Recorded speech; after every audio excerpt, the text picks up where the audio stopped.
Hi guys, this is App Unwrapper. I'm back with my walkthrough for Her Story. If you've been following me till now, I did the first three interviews in order, and I'm now up to the fourth one, where she takes place on 6/30/1994, and she's wearing a print short sleeve top. And here we go, the fourth interview. Enjoy.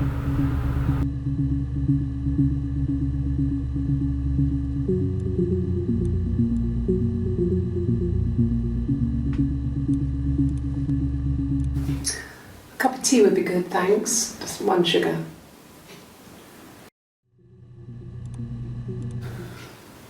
Well, fine, considering.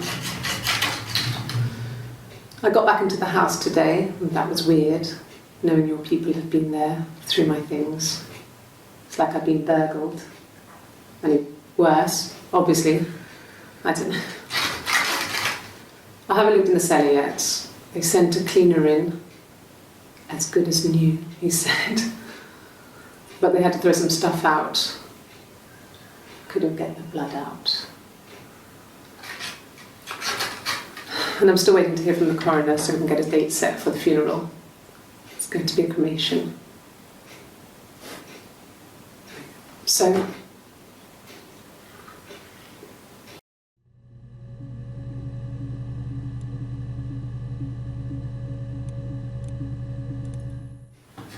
fingerprints.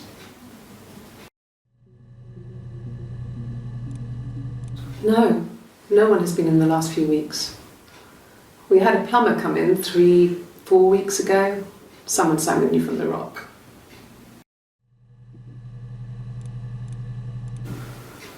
In the bedroom.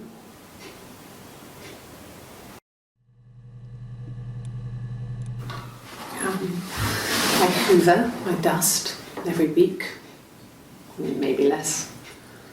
I once asked Eleanor how often I should dust, and she said, if people ask, tell them you do it once a week, but every few weeks is okay. I think she was just trying to make me feel better. I mean, when I was there, she was hoovering every day, ran an ordered house. You know how that generation is, putting on a brave front. She has secret stashes of cigarettes. Doug doesn't even know she smokes. When I was there, I saw her. She has these sort of porcelain vases, ornamental, next to the Reader's Digest books. Cigarettes inside. And she still has them. I mean, last time I was there, I looked in a vase. There was a fresh pack. I mean, all those years of marriage, and she still has a secret like that.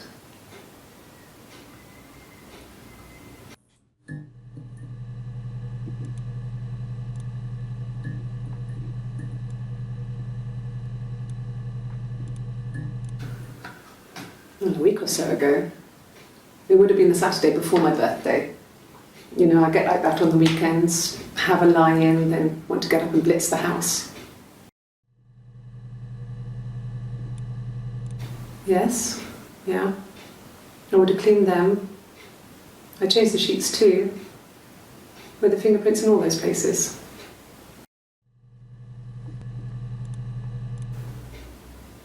Could they have been my parents' fingerprints? I'm not sure how long they last for, but is that possible?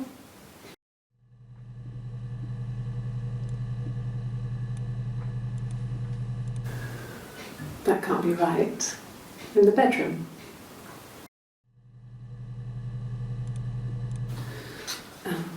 I sleep on the right side of the bed as you come in from the door. You can tell because I have 2 pillows and he just has one.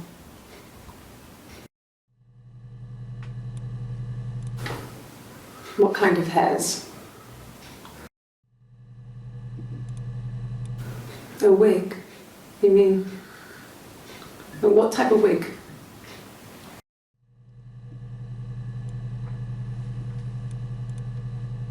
No, I've never worn a wig. What kind of wig?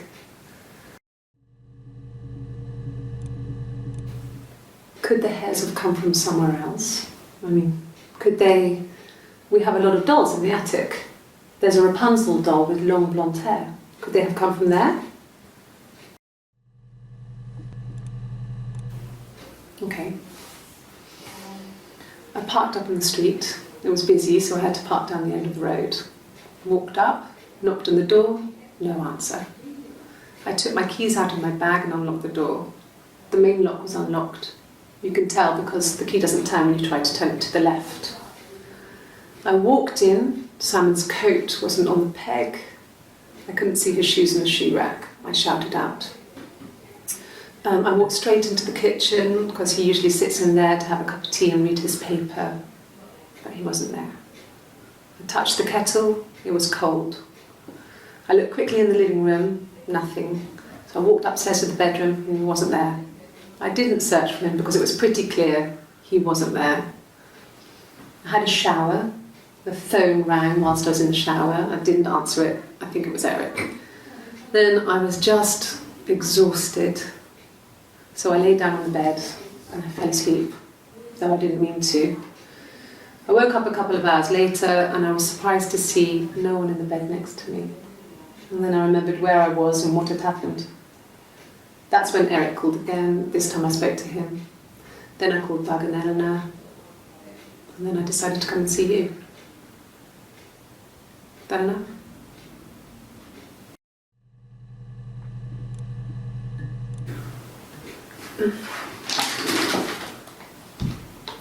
Yes, this is it.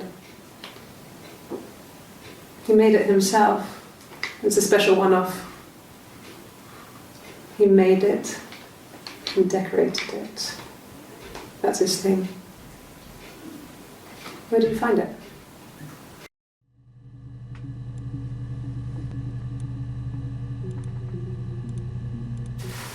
Silverleaf? No. He normally silvers them properly. This mirror, it's supposed to look antique. The reflection isn't as good. It's the perfect mirror for someone who doesn't like to look at their own reflection.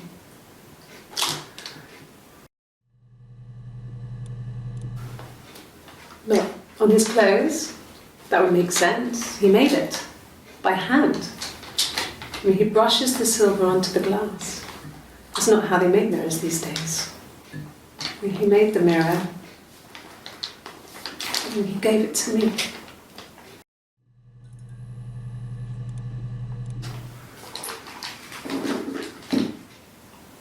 On his throat. How?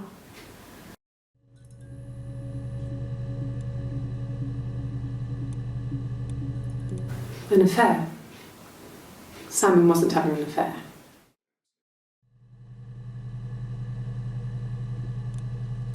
No, Simon wasn't seeing another woman. Good, happy.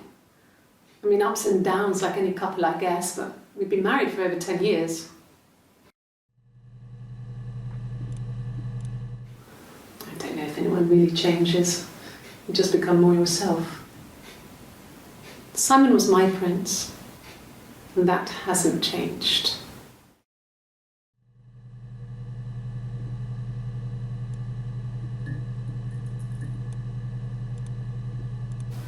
Really? You're going to ask me about my sex life? I mean, isn't that private?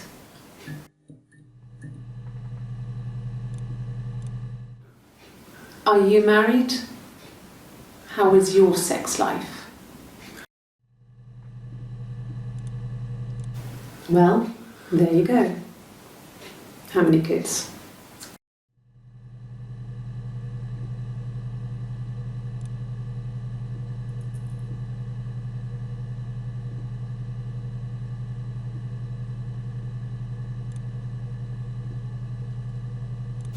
Well, so, our sex life is probably fairly average for a couple after 10 years of marriage.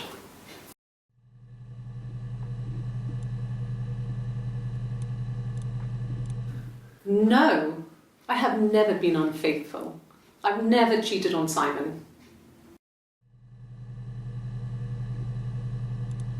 No, you're talking to the wrong person if you think I'm some kind of slut. Do you think I'm the kind of person that would have had sex with all those guys?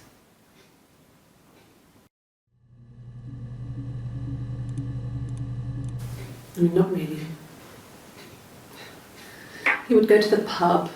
He had his drinking buddies there, but no one ever really came back to the house. Sometimes Eric, his boss, and his wife would come over for dinner. That would be us returning the favour. Diana's a really good cook, into her trendy ingredients. And the last time Simon cooked something off MasterChef, he got the recipe off CFAX, and I did my Lloyd Grossman bit, commenting from the sidelines. I had to find fennel from the supermarket. Have you ever eaten fennel?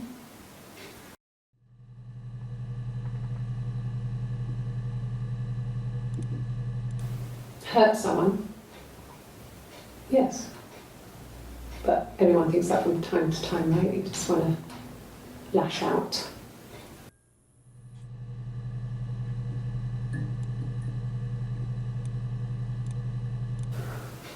Well, my friend Eve.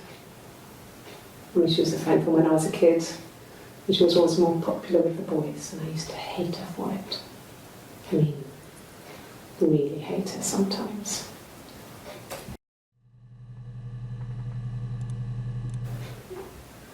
Yes. We'd fight. We fought on the beach once, and I held Eve's head underwater.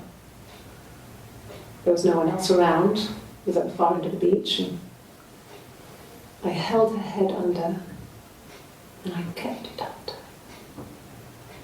And for a moment, I just wanted to kill her and watch her drown. But that was it. It was just a moment. We made up afterwards. It was a love-hate relationship.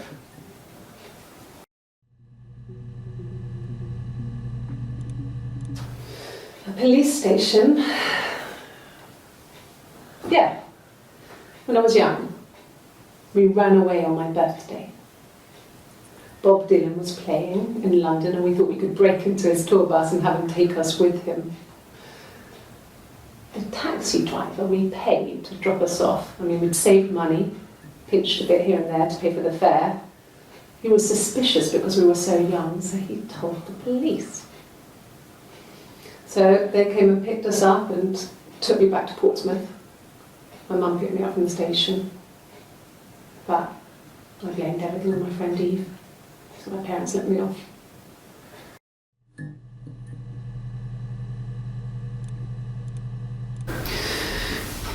Maybe a fresh cup of tea?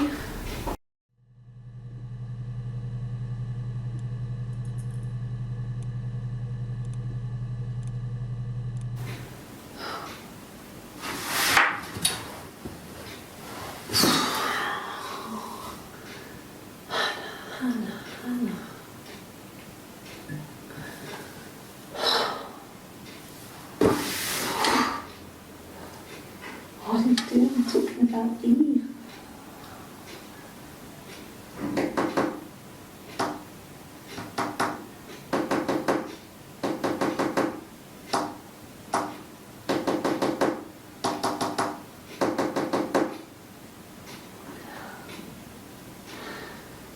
Poor Simon.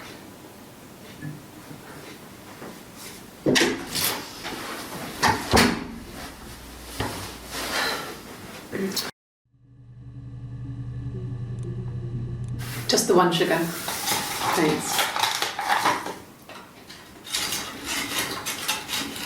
Is that kind of recording?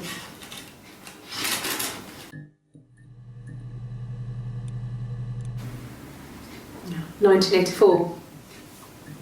It was an awful year in the end.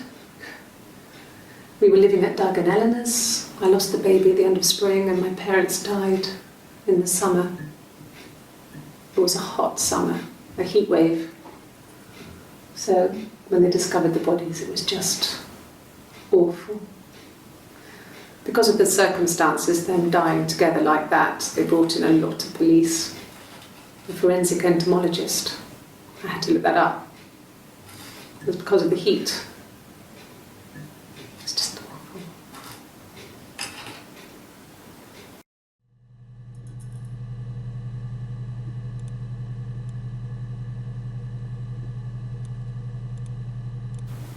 They said it was food poisoning.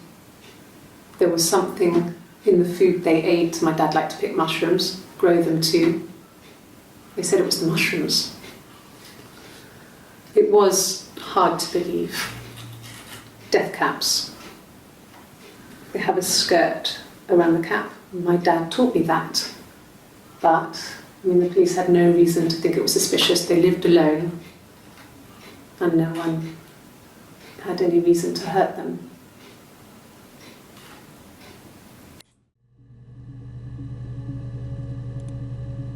Yeah. They'd gone to bed feeling ill, thinking it was flu or something. The neighbour called me. I had to use my key to let them in. We found them dead in their bed. And they'd been there for days. No one had noticed. Just awful. It was so soon after my miscarriage, the worst year of my life. I'd been so happy to get married, and after that it was just like, fuck.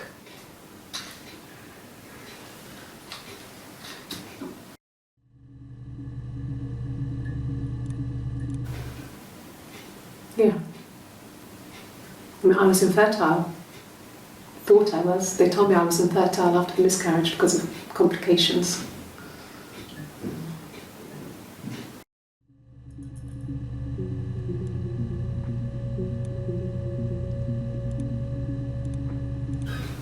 I would have been a good mother. I was young, but I would have been a good mother. She was a girl, by the way, the baby. We were going to call her Sarah. Simon wanted to call her Ava after his nana, but I didn't want her to have a symmetrical name.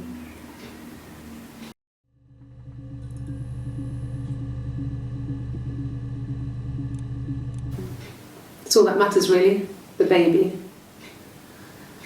Simon's dead, but the baby, that's how he will live on. Our baby.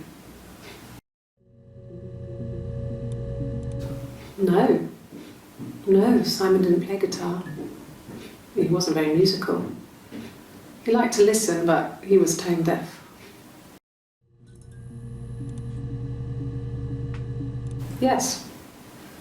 Yeah, it's my guitar.